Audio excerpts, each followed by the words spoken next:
እስክንድር ነጋ እዛ ቦታ ላይ ከመጣ ሀብታሙ አያሌው አሁን ከሱ ጋር ያለው ግንኙነት ይታወቃል።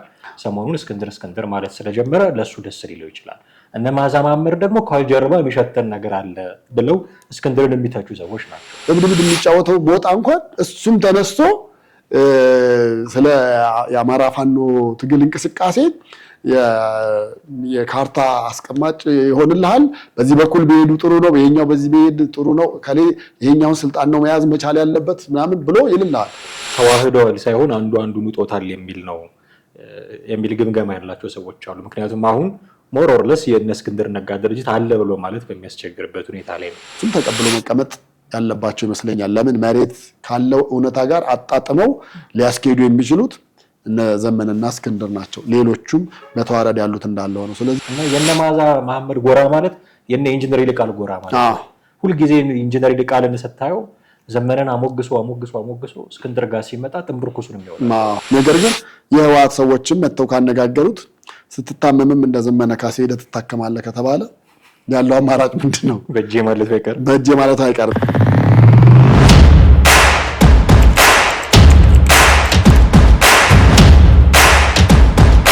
ሰላም እንዴት አላችሁ? ውድ ቤተሰቦቻችን ዘኢትዮጵያን እየተከታተላችሁ ነው። ቴዎድሮስ ካሳና ማደግፋ በወቅታዊ ፕሮግራማችን ወደ እናንተ መተናል። በዛሬው ፕሮግራማችን የፋኖ አንድነትን አስመልክተን በቅርቡ ይፈጠራል ተብሎ የሚጠበቀውን ድርጅት የሚነሱበትን ጥያቄዎች እያነሳን ቆይታ እናደርጋለን። እስከ ፕሮግራማችን ፍጻሜ ድረስ አብራችሁን ቆዩ። ቴዲ እንዴት ነህ? እንዴት ነህ? ሰላም ነው። ውህደት ይፈጠራል እየተባለ በጣም እየተወራ ነው። ከሰሞኑ የዘመንና የእስክንድር ድርጅቶች ወደ አንድ ይመጣሉ እየተባለ ነው። ራሱ የእስክንድር ድርጅትስ ራሱ ተከፍሎ አንዱ መንግስት ጋር ገብቶ የለም ወይ የሚል ጥያቄ በእርግጥም የሚያነሱ አሉ።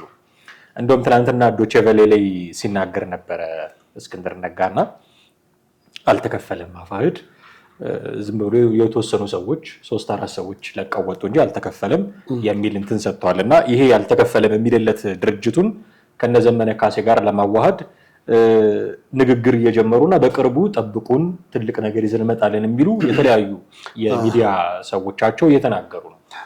እኔ መጀመሪያ ማንሳት የምፈልገው ጥያቄ ሪሊ ይስማማሉ ይዋሃዳሉ የሚል ጥያቄ ማንሳት እፈልጋለሁ። ምክንያቱም ከዚህ በፊትም የእነ እስክንድር ድርጅት የተፈጠረው በቃ ተዋህደናል በሚል ስብሰባ ባደረጉበት ጊዜ ስለነበረ ተስማምተው እነዚህ ሰዎች አንድ ድርጅት ይፈጥራሉ የሚለው ጥያቄ እስካሁን አለኝ። እንግዲህ ፋኖ ጋር አንድ ነገር ሊሆን ሲል ቀድመን በዋዜማ የምንሰማቸው ብዙ ነገሮች አሉ። ታስታውስ እንደሆነ የካፒቴን ማስረሻ ጊዜም ልክ እንደዚሁ እጅ ሰጥቷል ሊባል ዋዜማው ላይ አሰናብተናል የሚል ነበሩ። እንደገና መግለጫም የዋዜማ ይሁን የዕለት ዕለት ይሁን እንደዛ የወጣ ነገር ነበር እና ብዙ ሰዎች እንደውም የፋኖ ትግል ደጋፊ የሆኑ ይሉ የነበሩት ምንድነው እኔ ታስታውስ እንደሆነ ሳምንት ያንን ነገር ከሰራም በኋላና በሶሻል ሚዲያ ላይም ካጋራ ነው በኋላ እጅ ሰጥቷል። እንግዲህ በዚህ ሳምንት ድርድሩን ጉዳይ በተመለከተ ወደ ፍሮንት ወጥተው ከክልሉ ፕሬዝዳንት ጋር መጨባበጥና ፊት ለፊት መፈራረም ነው የሚቀረው የሚል ሰርተን ነበርና ብዙ ሰው ኮሜንት ላይ የገባ አንዳንዱም ደግሞ በውስጥ ቀድሞ የተባረረ ሰው ነው ምናምን ነገር የሚልና የሆነ አላለ ለራስን ለማጽናናት የሚሆኑ ቃላቶች ነበረ። ግን አይደለም በቃ እውነታውን መቀበል የግድ ነው የሚሆነው። ምንም ነገር ቢሆን ነው የምልህ፣ ምንም የተሻለ ነገርም ቢሆን ነው የምልህ። ወደ ማሸነፍ ምዕራፍም ቢሄዱ ያለውን እውነታ መቀበል ነው። ወደ መሸነፍም ከሆነ ደግሞ ያለውን ነገር አምነህ መቀበል ነው እንጂ ማጽናኛ ነገሮችን መጠቀሙ ተገቢ ነው ብዬ አላምንም። እና አሁንም አንተ ባነሳው ላይ ስመጣ የነሱ ውህደታቸው ይመጣል ተብሎ በሚባልበት ዋዜማ ላይ ሌሎች የሚነገሩ ነገሮች ነበሩ። ነገር ግን አሁን ወደ ውህደቱ አንድና አንድ ያላቸው ምርጫ እሱ ብቻ ስለሆነ ነው አንድና አንድ ምርጫ። ምክንያቱም ሌላ ፕላን ቢ ፕላን ሲ ምናምን ብለህ የምትለው ነገር ሊኖር ይችላል። ለምሳሌ ከህወሓት ጋር አብሮ መስራትን እንደ ፕላን ቢ ልትወስድ ትችላለህ። ሲ ብለህ ስትል ደግሞ ከኤርትራ ጋር ምናምን እንደዚህ ከሌሎች ከኦላ ጋር ምናምን ሊኖር ይችላል። እነዛ የሚኖሩት ግን ከነዛ ሁሉ ግን በጣም ቅርብ የሆነውና አጠገብ ያለው በየቀኑ የሚገናኙት በየቀኑ አንድ ወታደር እዛ ገብቶ ሰንብቶ አልመቸው ሲል ወደዚህኛው ፋኖ የሚመጣበት ነገር ስለሆነ ያላቸው አንድና አንድ አማራጭ ወደ አንድነት መምጣት፣ ወደ ህብረት መምጣት፣ መዋሃድ፣ በቃ መዋሃድ ይሄ የመጨረሻ አማራጫቸው ነው የሚሆነው። ከዛ በኋላ ካልሆነ ኃይላቸውም ተመናምኖ መጥፋት ነገር ነው ሊሆን የሚችለው። አንደኛ እሱ በአንድ በኩል ለመንግስት ጥቅም አለው፣ በሌላም በኩል ጉዳት አለው። ጉዳቱን ስናየው ያው ሁለቱ ህብረታቸውን ካጠናከሩ ሌላውም ኃይል መጥቶ ሊቀላቀላቸው ይችላል። ኃይላቸውም የደረጀ ጡንቻቸውም እየፈረጠመ ሊሄድ ይችላል። ይሄ አንደኛው ጎጂ ጎን ሊሆን ይችላል። በመንግስት በኩል ጥቅም አለው ብለን የምንለው ደግሞ ድርድር ወደሚባለው ነገር ለመምጣት የነሱ አንድ መሆን የበለጠ ቀላል ነው፣ መንገዱን ያቀለዋል። ስለዚህ እነዚህን ነገሮች ማየት የሚያስፈልግ ይመስለኛል። ከዛ በዘለለ ግን መዋሃዳቸው ከመጥፋታቸው በፊት ምንም ሌላ አማራጭ የላቸውም። ፕላን ቢ ፕላን ሲ ሁሉ የማይረባ ነው። አንድና አንድ ግን ይሄኛው ነው ብዬ ነው የማምነው እኔ። ከዚህ ጋር ተያይዞ የሚነሳው ነገር ተዋህደዋል ሳይሆን አንዱ አንዱን ውጦታል የሚል ነው የሚል ግምገማ ያላቸው ሰዎች አሉ። ምክንያቱም አሁን ሞር ኦር ለስ የእነ እስክንድር ነጋ ድርጅት አለ ብሎ ማለት በሚያስቸግርበት ሁኔታ ላይ ነው። ምክንያቱም በየቀኑ ስምምነቱን መሰረት ያደረጉ ጽንፈኞች እጅ እየሰጡ ነው የሚሉ መረጃዎችን ሰማን፣ ቃለ መጠይቅ ሲያደርጉላቸው እናያለን። እና ከሞላ ጎደል በጣም ብዙ የዛ ቡድን አባላት በአስረሻ ሰጤን ተከትለው እየገቡ እንደሆነ እናያለን። በእርግጥ እስክንድር ነጋ ጥቂት ሰዎች ናቸው እያለ ሲያስተባብል ሰምተነዋል። እና መዋሃድ ሳይሆን እስክንድር ነጋ ራሱ ሲጨንቀው ድርጅቱ ስለፈረሰበት እዛ ሄዶ መለጠፍ ወይ ደግሞ ያኛው ድርጅት በራሱ ይሄኛውን እየዋጠው ነው የሚል ግምገማ ያላቸው አሉ። የሆነ ሆኖ አንተ እንዳልከው መዋሃዳቸው ላይ ቀር ይችላል። ትልቁ ጥያቄ ግን ትላንትና ዶቼ ቬለ ላይ ሲያነሳው ነበር እስክንድር ነጋ ጥያቄ አንዱ የቀረበለት ጥያቄ ምንድነው ከህወሓት ጋር ስላላችሁ ግንኙነት ከኤርትራ ጋር ስላላችሁ ግንኙነት ምንድነው የምትለው የሚል ነበር ጥያቄውና የመለሰው መልስ ከህወሓት ጋር በፍጹም አልሰራንም፣ አብረን ልንሰራም አንችልም ብሎ ቁርጥ አድርጎ ነው የተናገረው። ከኤርትራም ጋር እስካሁን ድረስ አልሰራንም፣ የህልውናችን የማይነካ ከሆነ ግን እንኳን ከኤርትራ ጋር ከሌሎች ጎረቤት ሀገሮችም ጋር ልንሰራ እንችላለን የሚል ነገር አስቀመጠ። አሁን ያው እስክንድር ነጋ ከኤርትራ ጋር አልሰራም ብሎ የሚናገር ሰው ካለ መቼም አይኑን በጨው አጥቦ ሊዋሽ የመጣ ሰው ነው የሚሆነው። ምክንያቱም የአፋሕድ እንደዚህ ተልኮ የተሰጠው ሰው ብሎ አስመራ ድረስ ልኮ እኛ ምንድነው ባድመንም አንፈልግም እንደዚህ ምናምን ብሎ ሲዋዋል የነበረ ሰው ነውና እንደ አልሰራውም ሲል እየዋሸ ነው። አንዳንዶች በእርግጥ የቁም እስር ላይ ነው ያለው እስክንድር ነጋ የሚሉ አሉ። ምክንያቱም እሱ ያለው አቋምና እነ ዘመነ ካሴ ያላቸው አቋም ማይታረቅ ነው፣ ግን አሁን አንድ ሊሆኑ ነው የሚል ነገር ሲሰሙ የቁም እስር ላይ ነው ያለው የሚል መረጃ የሚያጋሩ አሉ። ማስረጃ ስለሌለን እሱን እንደ ተአማኒ መረጃ ወስደን ልናቀርበው አንችልም፣ ግን እንደዛ የሚጠረጥሩ አሉ። ግን አቋሞቹን እናውቃለን። ትናንትና ዶቼ ቬለ ላይ የተናገረው በፍጹም ከህወሓት ጋር ልንሰራ አንችልም የሚል ነው። የነ ዘመነ ካሴ ሰዎች ደግሞ እንደምታውቀው አሁን ልንሰራ እንችላለን፣ እንደውም ከዚህ ቤት አንስተነዋል። ይልቃል ጌትነት ከነሱ እንደውም ካሰሯቸው በጣም ቶፕ ሊደርሺፕ ነው ከነሱ ጋር ከገጠሙ እያለ ፕሮፓጋንዳ ሲሰራላቸው ነበረ። ይሄ ነገር ስታየው አብረው ሊቀጥሉ የሚችሉ ሰዎች ናቸው ወይ እስክንድርና ዘመነ ካሴ የሚል ጥያቄ ልታነሳ ትችላለህ። ሊዋሃዱ ይችላሉ ስላልከኝ ግን ሊፈርስ የሚችልበት ደግሞ የራሳቸው የአቋም ልዩነት የላቸውም ብዬ ነው። እኔ እንደውም የማስበው ምንም መሰለህ፣ ለምሳሌ የመጀመሪያው ሀሳብ ላይ ስንመጣ ሲዋሃዱ አንዱ አንዱን ይውጣዋል አይነት ነገር ብዙ ጊዜ ውህደት ሲኖር የሚደረገውም ነገር አሁን እነ እስክንድርም ሊያረጉት የሚችሉት እንደ አማራጭ መውሰድ የሚችሉት አንደኛ ሁለቱ ሲዋሃዱ እንደ አዲስ ድርጅት አድርገው አዲስ ስያሜ መስጠት አንደኛው አማራጭ ነው። ሁለተኛው ደግሞ አብላጫውን የሆነው ህዝብም የለመደው የሚያቀው መጠሪያም ያለው ይሄኛው ስለሆነ በዚህኛው ይሁን የሚል ነገር ነው ሊመጣ የሚችለው። እሱ ራሱ የበለጠ ብዙ ነገር ሊያጨቃጭቃቸው እንደሚችል በእርግጠኝነት እነግርሃለሁ። የስም ጉዳይ ምክንያቱም አንዱ ባንዱ ተዋጠ የሚለው ነገር ነው የሚመጣው። አሁን እስክንድር ወደ ዘመነ ሄዶ ቢገባ በቃ በቀጥታ ዋጩ ማን እንደሆነ የተዋጠው ማን እንደሆነ በትንታኔ በስም ይመጣል። ያላቸው አማራጭ አሁንም በስምምነታቸውም በድርድር ወቅትም ሊያነሱ የሚችሉት አንድ ቃል አለ ብዬ የማስበው የስምና ስያሜ ጉዳይ ነው ሊሆን የሚችለው። አዲስ ስም እናውጣ፣ ከዛ በኋላ በዛ ስር እንደራጅ። እነሱ ደግሞ ይሄም እኔም ስሜን ይዤ ምናምን ከሆነ እሱም ደግሞ ላያስኬድ ይችላል። አንደኛ እሱ ላይ ነው ስጋት ሊኖር የሚችለው። ያላቸው አማራጭ አዲስ ስያሜ መፍጠር ነው።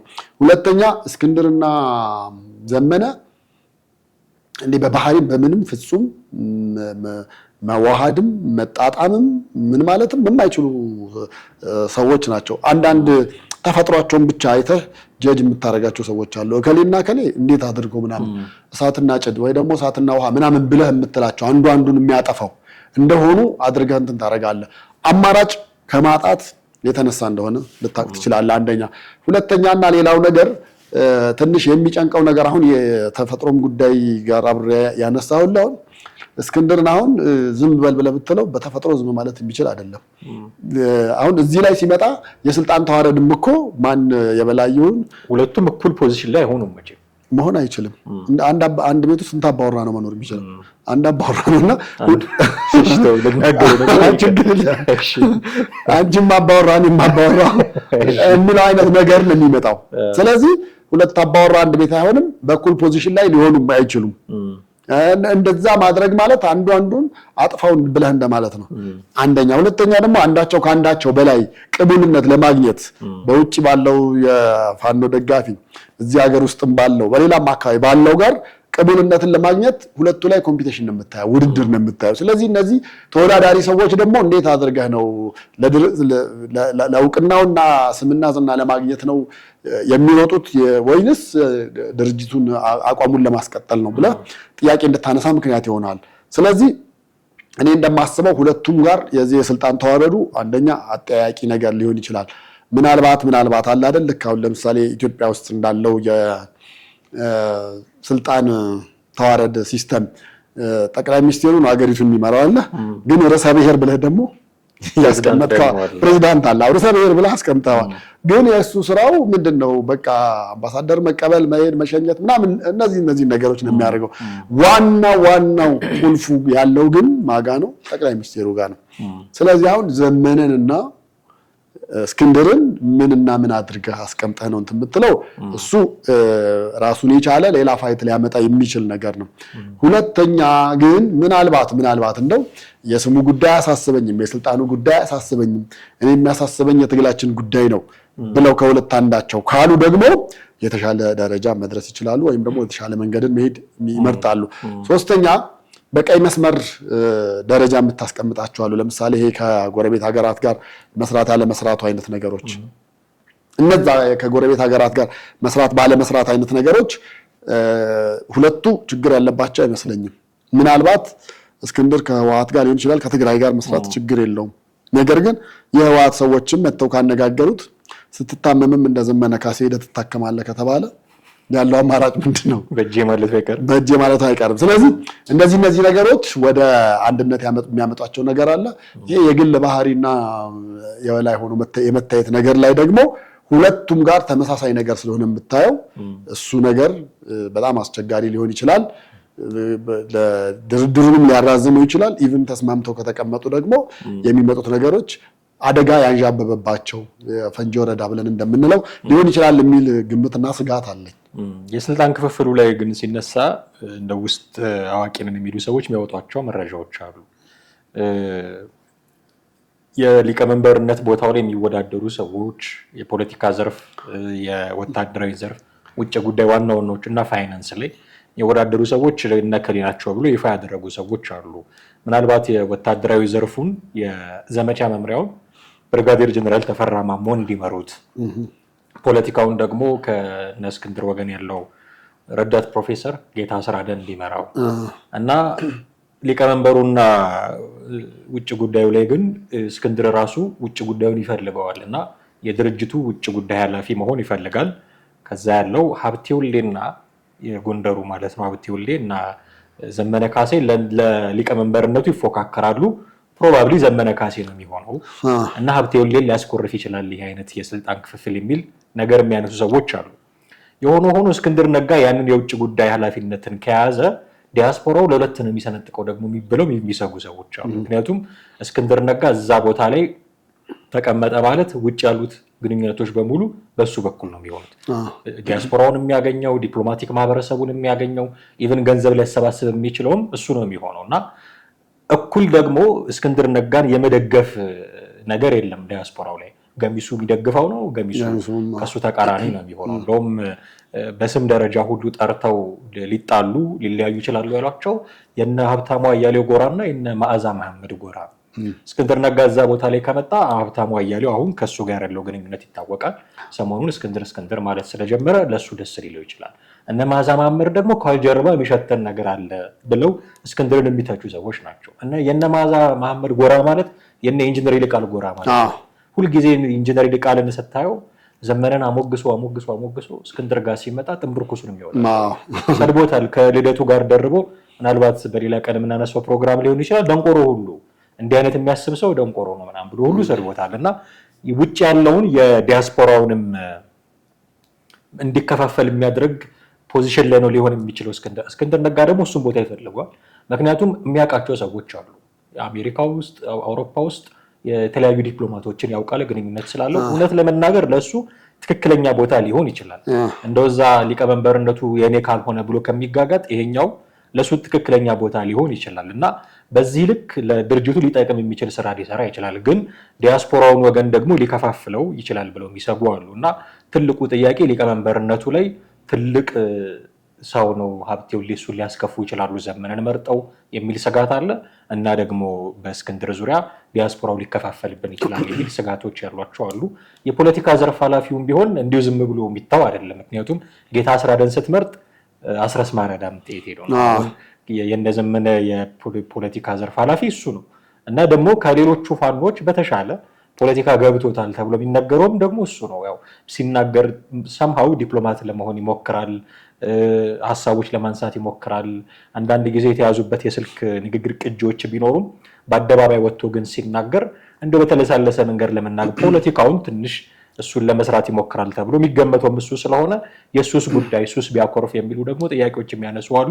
ሁሉም ቦታ ላይ ግን ጥያቄዎች ይነሱባቸዋል። ያለ ጥያቄ የተሰጠው ለብርጋዴር ጀነራል ተፈራ ማሞ ብቻ ነው። አዎ እንደዚህ ያለ ነገር ውህደት ውስጥ ስትመጣ እንደዚህ ያሉ ነገሮች መፈጠራቸው የማይቀር ነው። ኦብቪየስሊ የሚጠበቅ ነው። እንኳን አንድ በጫካ ያለ ኃይል ቀርቶ መሀል ከተማ ላይ ያለን ቢሆን የሹምሽር ስታረግና የቦታ ለውጥ ስታረግ እንደዚህ ያሉ ነገሮች ኦብቪየስሊ የሚጠበቁ ናቸው። አሁን እነሱ እኔ አንዳንድ ጊዜ ግርም የሚለኝ ምኑ መሰለን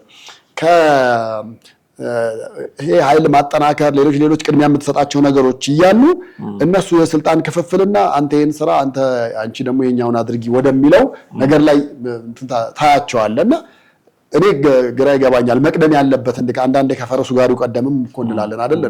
እኔ መቅደም መቻል ያለበት በእነሱ በኩል ያለውን ለስልጣን እንበቃለን ወይ ደግሞ ወደ ድርድርን ብንመጣ ቢያንስ በአሸናፊነት መንፈስ ወይ ደግሞ የድርድሩን አብላጫውን እኛ ይዘን ብለው እንኳን እንዳይሉ እነዛን ነገሮች ላይ ማጠናከር ሲገባቸው አሁን እንዳልከው የስልጣን ክፍፍሉ ላይና የሌሎች ነገሮች ላይ ነው። አንደኛ እሱ ነው።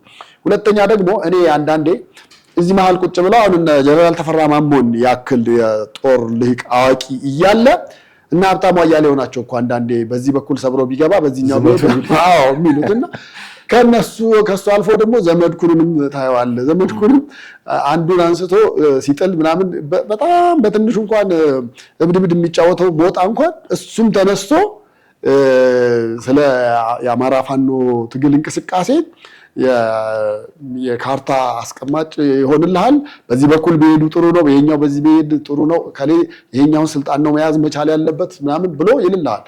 በቃ መሪዎቻቸው ዲያስፖራዎች ሆነዋል ነው የምልህ። ጀስት ገንዘብ ኢንቨስት ስለሚያደርጉ ፈንድ ስለሚያደርጉ እነሱ ሆነዋል አዛዥና አዛዦቹ።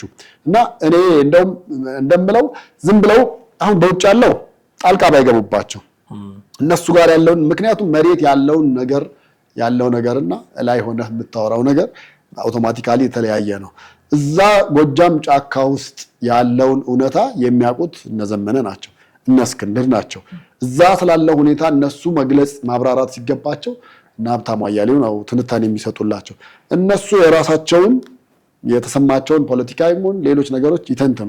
ከዛ በዘለለ ግን መሬት ስላለው የስልጣን ክፍፍል ሌሎች ነገሮችን ግን ያን በተረፈ ግን እንደዚህ ያለ ቅሬታ በተወሰነ መንገድ እነ መዓዛም ጋር ሊመጣ ይችላል፣ እነ ሀብታሙም ጋር ሊመጣ ይችላል። ሌሎች ደግሞ የሚረዱ ሊኖሩ ይችላሉ፣ ብዙም ማናቃቸው በህቡ ደረጃ።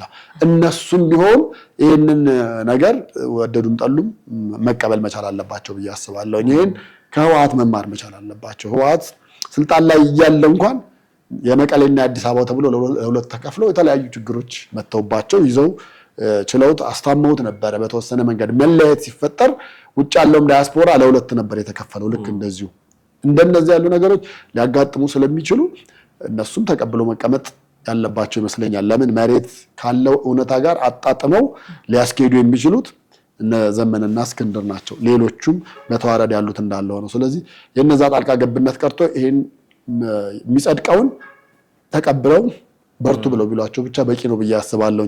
ትግላቸውን የምር የሚደግፉ አይነት ከሆነ መሀል ላይ ያነሳው አንድ ነገር አለ። ለሌላው ነገር ትኩረት መስጠት ሲገባቸው ለስልጣኑ ስልጣን ሽሚያው ላይ ግን እሱን ነገር አንዴ ስትራክቸር አስይዘው ደግሞ መሄድም በኋላ ሊፈጠሩ ለሚችሉ ችግሮች ምናልባት ቀድሞ ችግሮችን መከላከል ሊሆንላቸው ይችላል። እንደ መጨረሻ ከዚህ ጉዳይ እንደ መውጫ ነጥብ ግን ማንሳት የሚገባን ብዬ የማስበው እሺ ተዋሃዱ እንበል ያሉትን ችግሮች በሙሉ ተሻግረው የስልጣን ሽሚያውንም በአቋም ደረጃ መለያየታቸውንም ህወሓትም ኤርትራ የሚባሉትን ጉዳዮች በሙሉ ተሻግረው ተዋሃዱ እንበል። አሁን ከምናየው የተሻለ ውጤትስ ያመጣሉ ወይ ከዚህ ውህደት በኋላ የሚል ደግሞ ጥያቄ ማንሳት አለብን። አሁን እንደምታየው 2 ዓመት አልፏቸው ወደ 3ኛ ዓመት ገብተዋል።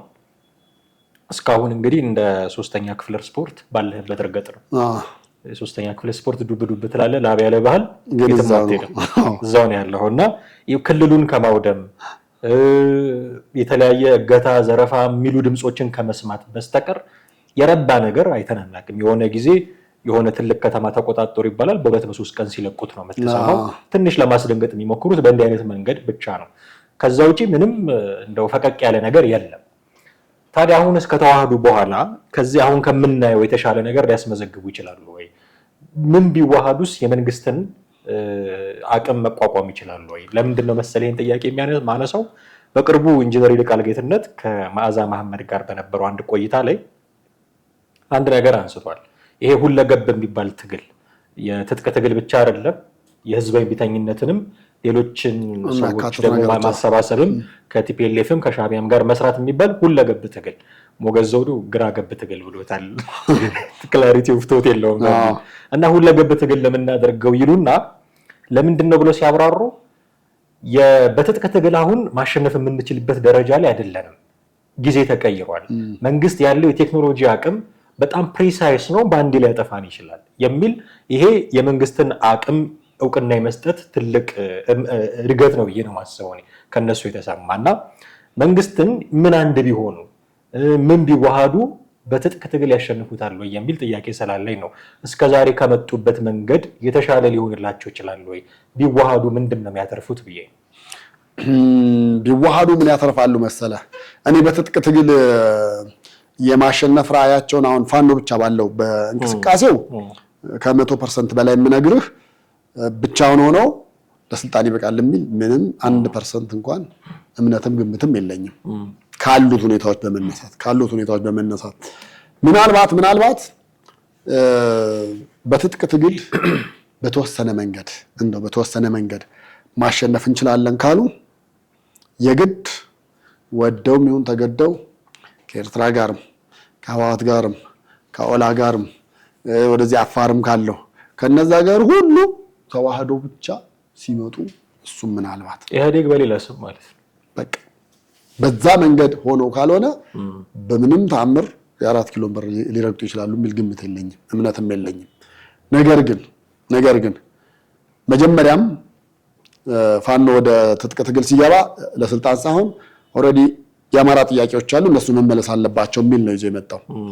ልክ እንደዛ በሆነ አይነት መንገድ ከሆነ አዎ እቀበላለሁ፣ ልክ ነው። ምክንያቱም አይደለም ፋኖ አጠቃላይ ተዋህደው ያሉት ቀርቶ እነ ማስረሻም መተው የተደራደሩበት ነገር በተወሰነ መንገድ ልክነት ያለውና ያልተመለሱ ጥያቄዎችን ይመልሳሉ ብለው ባሰቡት መንገድ ሄደው መንግስት ጆሮ እንዲሰጥ ቦታ እንዲሰጥ ማድረግ ችለዋል። አሁን እስክንድርና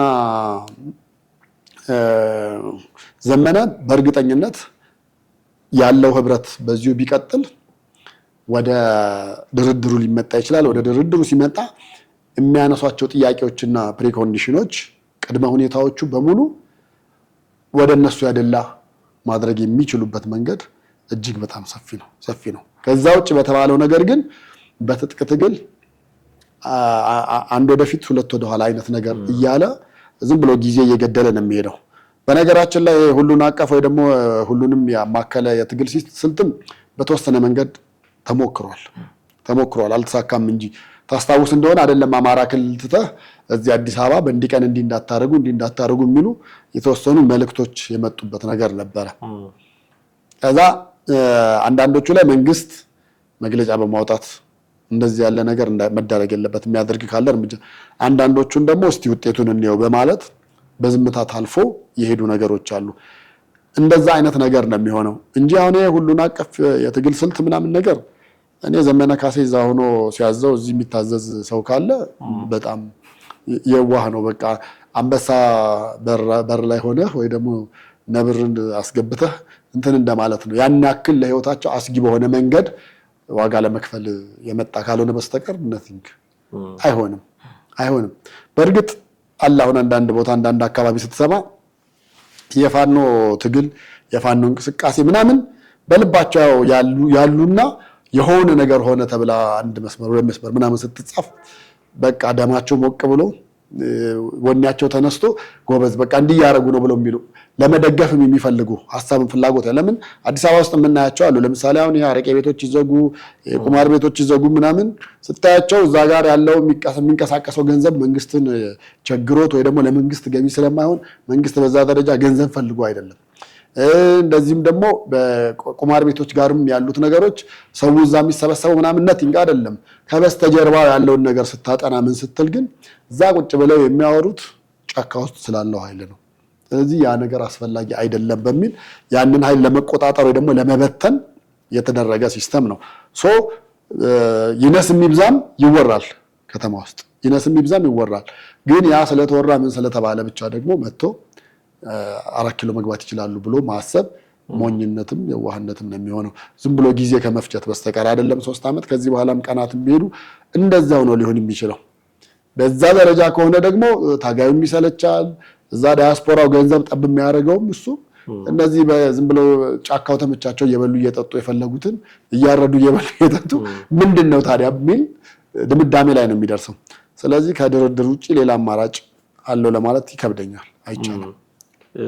ብቻውን አይገባም፣ ሌሎችን ቲፒኤልኤፍም ኦላንም መያዝ አለበት የሚል ነገር አንስተ ነበረ።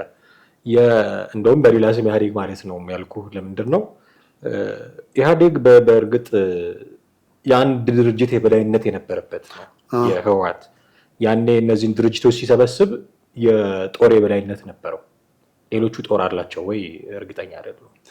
እና የጦር የበላይነት ነበረው፣ የፈለገውን ማድረግ ይችል ነበረ። አሁን ባለው ሁኔታ ግን እነዚህ የምትላቸው ድርጅቶች ቢሰበሰቡ ራሱ ይሳካላቸዋል ወይ የሚል ነገር ማንሳት ፈልጌ ነው። ምክንያቱም የየራሳቸው ጦር አላቸው። አንዱ ከአንዱ ይበልጣል ያንሳል የምትለው አይደለም። እና ተሰብስበው ቢገቡ ሁሉም የየራሱን ፍላጎት ማስፈጸም ይፈልጋል ቦታውን ካገኘ በኋላ። እና ህወሓት ለማስፈጸም የቀለለው የጦር አቅም ስለነበረው ነው። ማስገደድም ይችላል። ወደው ከተቀበሉ ሰየው ነው፣ ካልፈለጉ ግን ማስገደድ ይችላል። እንኳን በዛ ወቅት ይቀርና ሀገሪቱን ይመራበት በነበረበት ጊዜ ራሱ በየክልሉ ምስለኔዎች ነበሩት እየተባለ ሁሉ ይታማ ነበር። እንደምታውቀው ዝም ብሎ ፌዴራሊዝም ተባለ እንጂ በጣም ሴንትራላይዝድ ነው። አንድ ቦታ የተከማቸ ስልጣን የነበረው ጠቅላይ ሚኒስትር መለስ ዜናዊ የነበራቸው ስልጣን በጣም ከገደብ ያለፈ ነው። ሁሉንም ኦልሞስት ሁሉንም ክልሎች የሚቆጣጠሩት እሳቸው ናቸው እየተባለ ይነገራል። ይህን ሁሉ እንዲያደርግ ያስቻለው የጦር አቅሙ። ጄኔራሎቹ በሙሉ ከአንድ አካባቢ ናቸው። እንዲሁም ልምዱም የነበራቸው እነሱ ናቸው። ታግለው መጥተው አሸንፈው እንደዚህ። አሁን የኢህአዴግ ታሪክ አይደለም ስለ ደርግን በመፈንቅለ መንግስት ለመጣል ስትሰማ ታጋዮች ምናምን እየተባሉ የቲፒኤልኤፍ ሰዎች ናቸው እንዳለ ወይ ደግሞ የሻዕቢያ ሰዎች። ስለዚህ የጦር አቅሙ ስለነበረው ሀሳቡን በሙሉ ማስፈጸም የሚችልበት አቅም ነበረው ማለት ነው። ስለዚህ የፈለገውን ድርጅት ቢሰበስብ አይሰጋም። እሱ የሚሉትን ነገር እንደሚያስፈጽሙለት ያውቃል። እምቢ ካሉ ሊያስወግዳቸው ይችላል። በዛ ደረጃ ነው የሚተማመነው። አሁን ግን ሁሉም የየራሱ ጦር አለው። ፋኖ ተነስቼ ህወሓትን ላስገብር ቢል ህወሓት የራሱ ጦር አለው። ኦላ ተነስቼ ፋኖን ላስገብር ቢል ፋኖ የራሱ ጦር አለው። እና ሌሎቹ እንደዚህ በዚህ ዙሪያ የሚሰባሰቡ ሰዎች ከነ ኃይላቸው ነው የሚመጡት። እና አንዱ ተነስቶ የኔ ሀሳብ ነው ልክ እና ይሄንን ማስፈጸም አለብን ቢል ኖ ብሎ ደግሞ የሚነሳ ይኖራል። እንደውም አሸንፈው ከመግባት ይልቅ እርስ በርሳቸው የሚጣሉበት ነገር ሊበዛ ይችላል ብዬ እላለሁ። ኢቭን ተሳክቶላቸው እንኳን ቢያሸንፉ ልክ ባሸነፉ ማግስት ተመልሰው ደግሞ የኔ ሐሳብ ተቀባይነት ያገኝ በሚል ሌላ ደግሞ ኬዎስ ውስጥ አገሪቱንም ሊያስገቡ የሚችሉበት ፖቴንሻል ያላቸው ናቸው ብዬ እሰጋለሁ። እና በዛ ደረጃ ቢስማሙስ ከሌሎች ጋር እንደው ፋኖ ካልተጣመረ አይሸንፍም ስላል ቢጣመርስ ራሱ ያሸንፋሉ? አንደኛ ለህልውናቸው ሲሉ ነው። አለዛ አሁን ባለው በየቦታው ተንጠባጥበው እንደ መንደር ወመኔ ወይ ደግሞ እንደ መንደር ዘራፊ ምናምን ነገር ሆነህ የአካባቢውን ህዝብ በግድያ ያስገበርክ መንገድ ላይ መንገድ እየዘጋህ ምናምን አይነት ነገር የትም አይደርስም። እሱ በጣም በአጭር ጊዜ እንዲሁ ለተወሰነ ጊዜ እድሜያቸውን ለማራዘም ያክል ሊረዳቸው ይችላል። ከዛ ውጭ ግን 1% ወደ የተሻለ ቦታ ይዞታ አንድ ከተማ መቆጣጠር የተሻለ አንዲት መንደር እንኳን ሰፋ አድርገው መያዝ የሚቻልበት ደረጃ አይሆንም። በጣም እርሱም አይታሰብ ነው። የእርስ በርስ እንግዲህ ስትዋሃድ የሚኖሩት የሐሳብ ልዩነቶች ምናምን እነሱ ነገሮች መጀመሪያም ገና ከዛ ሲመጡ ለምሳሌ ህወሓት እኮ ለብቻው አይደለም የመጣው አይደል እንዴና ያፓ ኢዲን ምናምን የሚባሉ ፓርቲዎች ከነሱ ጋር እዛ ጫካ ውስጥ ስንት ሲፋተግ ኖሮ በሐሳብ ተለይቶ ደግሞ የኔ ሐሳብ የመጽሐፍ ቅዱስ ህግ ነው በቃ ከዚህ ውጪ መሄድ የለበትም ብሎ የያዘባቸውንም ሰው ማሳመን የቻሉትን አሳምነው ማሳመን ያልቻሉትን አንቀው እየገደሉ ነው ወደ መሀል ከተማ የመጡት።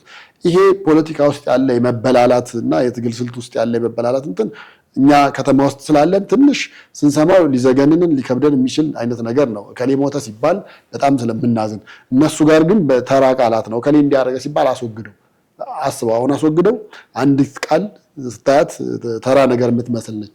ነገር ግን ምናልባትም መሪውን ሊሆን ይችላል፣ ምናልባትም ዘመነን፣ ምናልባትም እስክንድርን ሊሆን ይችላል። በእነሱ ደረጃ ያሉትን ነው የምልህ የበላዩንም ጭምር እንደቀልድ የምታስወግድበት አይነት ነገር ስለሆነ ያ ነገር ለነሱ የሚከብዳቸው አይደለም። በተለይ የትጥቅ ትግል የበረሃ ጉዞዎችን ትግሎችን የሚያውቁና የነበሩበት ነባራዊ ሁኔታ ያልፈቀደላቸው ወደፊት ለመምጣት ሳይወዱ በግድ አንድ ለመሆን ሊያስቡ ምን ሊሉ ይችላሉ። ከዛ ባሻገር ግን የስልጣን ክፍፍል ላይ ችግር ይኖራል፣ ጸብ ይኖራል፣ ምናምን በእርግጠኝነት ይኖራል። እሱን ትተህ የለውጡ ጊዜ እኮ ያየነው አለ አይደል? ውጭ ሀገር የነበሩ በሙሉ ግቡ ተባለ፣ ሁሉም ገባ። ተሰብስበው እዚህ ከገባ በኋላ ግን ኦነግ እንኳን 2-3 ቦታ ነው የተከፋፈለው። ኦነግ እንኳን አስበው እንግዲህ አብዛኛው ነገሩ አብዛኛው አቋሙ ተመሳሳይ ነው ምናምን ብለህ የምትለው እንኳን ኦነግ በዛ ደረጃ ነው የተከፋፈለው። የሌሎችም የአፋር ነፃ አውጪ ሌላ ምናምን ብለህ የምትለው በሙሉ ከገቡ በኋላ ያላቸው ሐሳብና ጥያቄ ሌላ ሆነ። አይ ከዚህ በኋላ በቃ ጠመንጃ አስቀምጣቸዋልና የሐሳብ የበላይነት ነው የሚያሸንፈው ሲባል እንኳን በሐሳብ አንዳንድ የትጥቅ ትግል ውስጥ ስትቆይ የሐሳብ የበላይነት አይገባህም። በቃ በጠመንጃ ኃይል ማሸነፍ እንደምትችል ታስባለህ። እና እዚህ ሲመጡ የሐሳብ የበላይነቱ ሐሳቡ መጀመሪያ በሐሳብ መፋጨትን ስላለመዱ በጥይት አንዱን ማስወገድን ነው። እንደዛ አይነት ነገር በመካከላቸው ሊያጋጥም ሊኖር የሚችል ነገር ነው። ነገር ግን ያን ነገር ማስወገድ ከቻሉ ብቻ የተሻለ ደረጃ ሊደርሱ ይችላሉ። ከዛ ውጭ ባለው ግን አሁንም ካሉበት እንኳን ወደፊት ሊራመዱ የበለጠ እያለቁ አንዳንዶቹ ሌላውም ደግሞ በሰላማዊ መንገድ እጅ እየሰጠ ወደፊት ነገሮች አሁን በዚህ አካባቢ ሰላም የለም በዚህ አካባቢ የምንለው በሙሉ ጠፍቶ ወደ ሰላሙ ይመለሳል የሚል ሐሳብ ነው ያለኝ። ጠቅላይ ሚኒስትር አብይ አህመድ የብሔር ብሔረሰቦች ቀን ላይ እንደ ጸጉር ቅማል እናራግፋቸዋለን ያላቸውን ሰዎች ነው እንግዲህ እያወራን ያለ ነው። ይሳካላቸዋል አይሳካላቸውም አረን የምናየው ነገር ነው። በጣም አመሰግናለሁ። ወደ ቤተሰቦቻችን እናንተም ከኛ ጋር ነበራችሁ ቆይታ እጅግ አድርገን እናመሰግናችኋለን። ቴዎድሮስ ካሳና ማህደገፋ ነበርን። በሚቀጥለው በሌላ ፕሮግራም መልሰን እናገኛችኋለን። ለዛሬው ግን እጅግ አድርገን እያመሰገንን እዚህ ላይ እንሰናበታችኋለን። ጤና ይስጥልን።